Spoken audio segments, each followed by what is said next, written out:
नवनवीन व्हिडिओ पाहण्यासाठी व आमच्या सोबत राहण्यासाठी चॅनलला सबस्क्राइब करायला विसरू। उपरोक्त विषयास अनुसरून संदर्भीय पत्र पहावे। संदर्भीय पत्रान्वये दिलेल्या सूचनेनुसार काही लेखा शीर्षाचा 7वा वेतन आयोगाचा 5वा हप्ता अदा करण्यात आलेला आहे।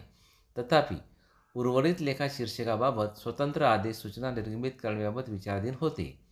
सबब लेखा शीर्ष 22-0-21-901, 22-0-21-948 व 22-02-H-973 मध्ये मयत, सेवानिवृत्त व कार्यरत सर्व पात्र शिक्षक, शिक्षकेतर कर्मचारी यांचे 7वा वेतन आयोगाचा पहिला, दुसरा, तिसरा व चौथा हप्ता राहिला असल्यास 5वा हप्ता माहे फेब्रुवारी 2025 चे वेतन देयकासोबत ऑनलाईन पद्धतीने यथानिहाय अदा करावे।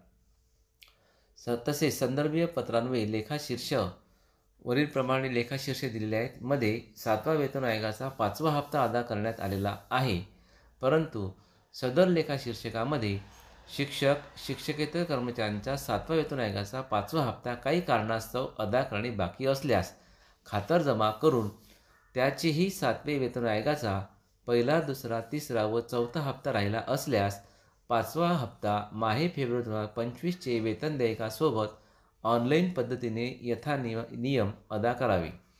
भविष्यात 7वा वेतन आयोग पहिला, दुसरा, तिसरा, चौथा व 5व्या हप्त्याबाबत तक्रारी निर्माण झाल्यास संबंधित शिक्षणाधिकारी व अधीक्षक वेतन पथक माध्यमिक यांच्यावर जबाबदारी निश्चित करण्यात येईल याची नोंद घ्यावी। उपलब्ध करून दिलेले अनुदान प्रचलित नियमानुसार आपणाकडून केलेल्या मागणीच्या मर्यादेत खर्च होईल व त्या अनुषंगाने कारवाई करण्यात यावी, अशा प्रकारचे शिक्षण संचालक यांनी नुकतेच पत्र काढलेले आहे।